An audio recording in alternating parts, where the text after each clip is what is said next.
ito po pala yung GPS natin. Ito may kill engine to, tsaka may microphone. So dito po yung SIM card slot niya.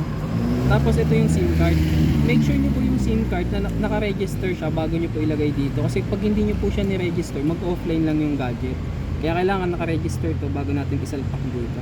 Kasi hindi na po ito tatanggalin kapag nakasalpak na siya. So ayan, pagka na-shoot niyo na siya ganyan, nakaangat po pag ganyan.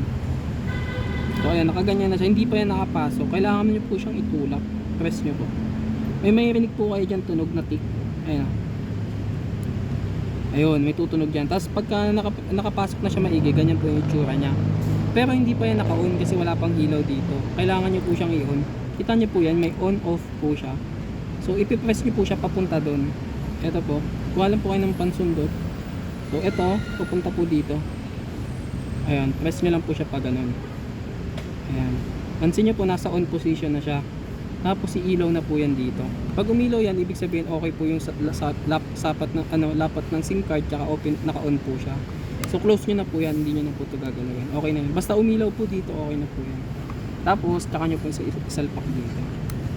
Tapos ito pong wire na to, kapag hindi niyo naman kailangan lalagyan ng kill engine, kahit itong red lang, tsaka black, tsaka accessory, okay na. Ito po ground ng ground po nilalagay sa mga bakal ng sasakyan. Tapos ito naman sa live wire. Tapos ito namang orange accessory wire po ito. Inalagay po ito sa mga nagkakakuryente lang na wire kapag nakabukas yung sasakyan. Tapos pag nakapatay yung sasakyan, nawawala yung kuryente. Doon po nilalagay itong orange wire. Tapos kung lalagyan nyo naman ng kill engine, gagamitan nyo nito.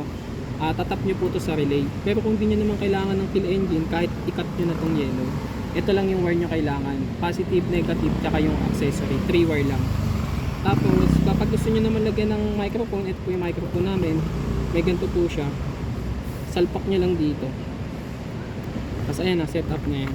Okay na po yan. Bali, assemble nyo na lang yung wire para mas nakatago po siya. Ayan. Basta umilaw to, okay na po yan.